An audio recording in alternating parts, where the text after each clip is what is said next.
the open week, I mentioned we got a lot of guys who I call them pros, professionals, like Shane and Justin. Those guys, they really approached each day like that and take it serious, and they understand what we're trying to do. We got a team full of those guys, and that family atmosphere, I think, fosters that. And you can tell a lot about your team during a bye week because it is a change. And then with the game being on Thursday, we changed our game week. This will be one of the next to last times it'll be a normal 7-day split. And we're moving now into the third quarter of our season. As you know, we divide into 4 quarters. I mentioned that before. We've been through 2. This is the third quarter beginning this week with University of Connecticut. He says, Coach, with 15 weeks, look at the schedule, which every season, we have 7 non-traditional weeks, not playing on Saturday. And I like playing on Saturday. But at the same time, I think we discussed at our meetings with Commissioner Resco about, and in the coaching meetings, about how the Thursday games or Friday games give our conference and our programs, and really for us, our university and our city of Greenville, and even our Eastern region, a lot of coverage. So the open weeks didn't bother us because we looked at it and we always take it from that approach and try to give our kids the best advantage to get rest, to healed up. We don't try to maintain, we try to gain strength with Coach Connors, the best in the country at that. And well, you know, we don't approach it like that, but to become bowl eligible is a thing that you shoot for.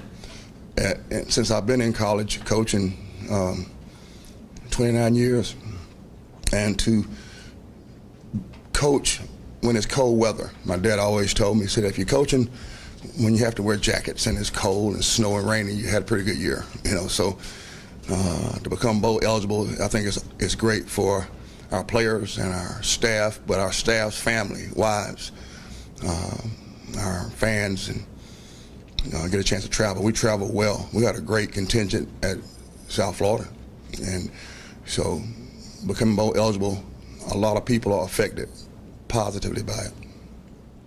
The recruits, but also the country, get a chance to see our team program, our university, which brings light to Greenville, and which also now brings light to the Eastern region, which I mentioned. I think it benefits a lot of people, you know, free advertisement, they say, you know, and but to think about our team being on national TV, ESPN, 7 weeks in a row, is I think a great feat, and it again gives our players a chance, and our players' parents who can't come to the game, I think about them, but also it shows off our university, our second to none Pirate Nation fan base, and then you know, like I'm always, because I'm from Eastern North Carolina, you know, this place raised me, coming here at a very young age, so anything to help this region out, I think is always beneficial for all those groups. Yeah, we talked about it. There's 3 sets of penalties, 3 penalties: administrative, which are alignment, offsides, legal procedure, those things can be corrected, and holding, or we call them technique penalties. And then if they're selfish penalties, those are not tolerated.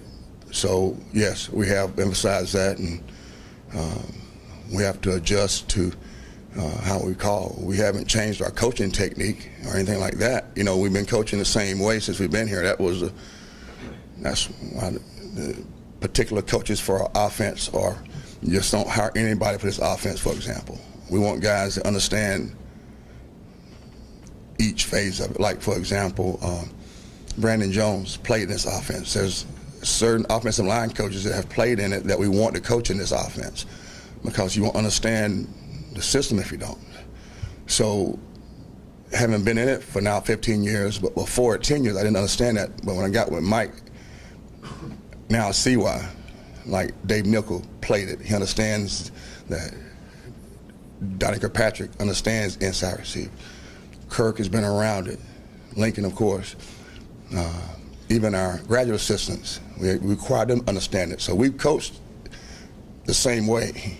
So we pride ourselves to be penalty free, and we require discipline off the field and classroom discipline. So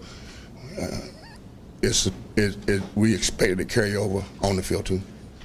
Yeah, it's good because we've preached it from day one, and that's what, you know, I've been asked, what are we going to do differently? What have I changed?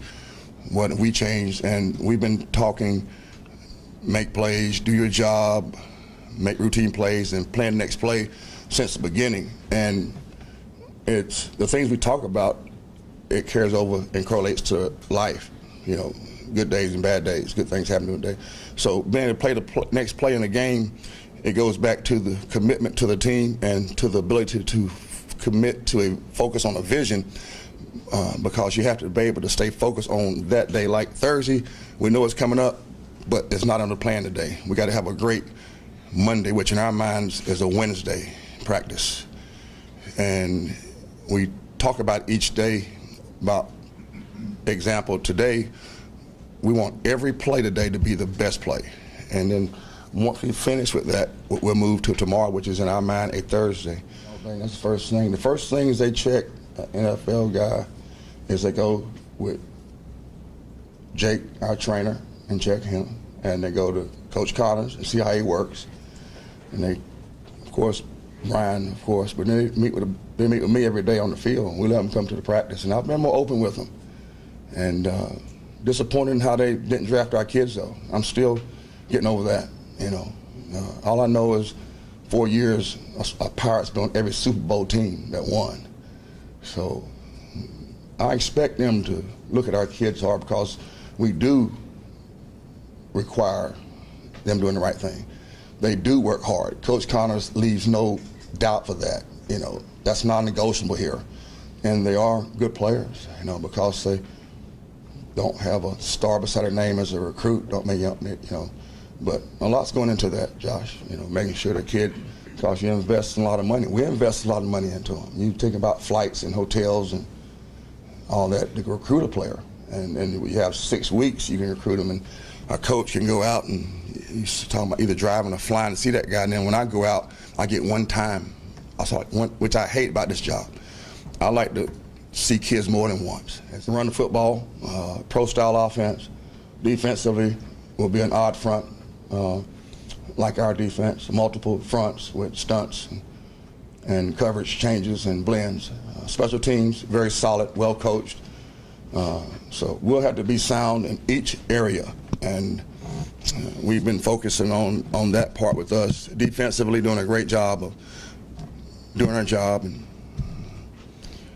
been playing 11-man football, trying to control the run. Offensively, value our possessions, taking care of the ball. And then special teams doing a good job of attempting to give us great field position defensively and offensively. Defensively with our coverage teams, and offensively with our offensive team. So I really have made my intentions on that when interviewed about when they were trying to slow the game down. I'm a defensive guy, and I'm totally against slowing the game down. You know, I think it's up to the defensive coach. I'm a defensive guy. Now this is a defensive guy standing up for this. I've played defense all my life, nothing else. I've coached defense all my life, nothing else. And as a defensive coordinator, you need to prepare yourself, you know. So if we sub, I understand that. But if not, I expect the game tempo to be there. And then it's our job to slow it down. We have to. But I've come out against that. That's one of the conversations Coach Saban and I, I think it's what you do, you know, and that's what we do. And